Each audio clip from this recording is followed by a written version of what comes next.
Hello and welcome to Frontrunner Motorsport. 2024 is almost underway for Formula E. So early in the year, when many of us are still hungover from Christmas and New Year parties. So it's time to crawl out from under the chaise longue and judge the entries in the 2024 Formula E Championship, the 10th go round for Formula E. And so many teams at this point have established an identity in the series. So let's see how they have ruined it in 2024. As before, we are going from worst to best. So who are the most fabulous of all the Formula E teams and who has all the design skills of a horse on meth? Will Jaguar be the worst again, and will Envision win best design for the third year in a row? So make sure you subscribe to the channel and make sure you don't miss any of the Formula E videos coming out this week or any videos coming out this year. And with that, let's jump into the video. McLaren. I thought last year's McLaren livery was okay, just a bit too much black, overshadowing the blue trim and orange panels. For 2024, they have got rid of the blue trim and replaced it with more black. The only question I have is why? It looks awful, and the stupid squiggly black lines don't distract from the sponsor logo that sticks out like an afterthought. Disappointing from McLaren. I want to like you. We are literally from the same town. I was born in the hospital down the road from the McLaren factory.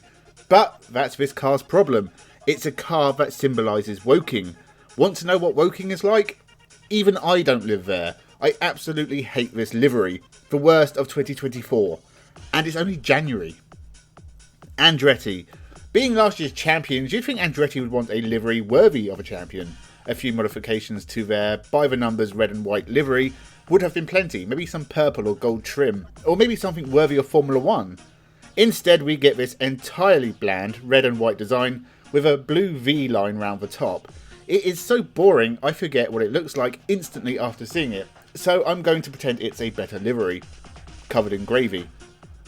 Jaguar. So Jaguar had the dishonour of worst livery in 2023 just for ditching their solid branding for a dull black and white two-tone pattern that we had already seen far too many times in Formula E. This is basically the same, just with even less colour and even more tedious to look at. This car will basically be invisible in 2024. Even if they're winning races, your eyes will just glaze over when they're on your TV screen, which isn't exactly a great deal for their sponsors. Will someone please buy the Jaguar guys some crayons? Nissan. I said I would have really liked the Nissan livery if they just lent in more to the cherry blossom design than they did in 2023. Well, they have done pretty much the same, but scaled the blossoms back even further.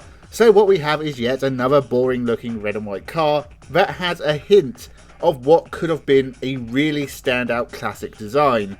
So this pulls one of the biggest crimes of all. It's a cock tease, a massive disappointment, and the only solution for Nissan is to give us the cherry blossom design we all want to see. ERT, formerly Neo, now ERT, and a new identity for this Chinese team. Neo has some of the worst liveries in all of motorsport, ranging from awful to, oh god, hand me the bleach, I want to be blind, bad. This is merely terrible. I like the colours, but the computer chip pattern looks like something a 10-year-old child would draw if tasked with creating something modern and cool. It's like one of those default liveries in racing games no one ever uses. I'm guessing when I say it's meant to look like a computer chip because to me it looks more like a subway map. But as I said, Neo have had much worse liveries than this, so hopefully this is a step in the right direction. Mahindra.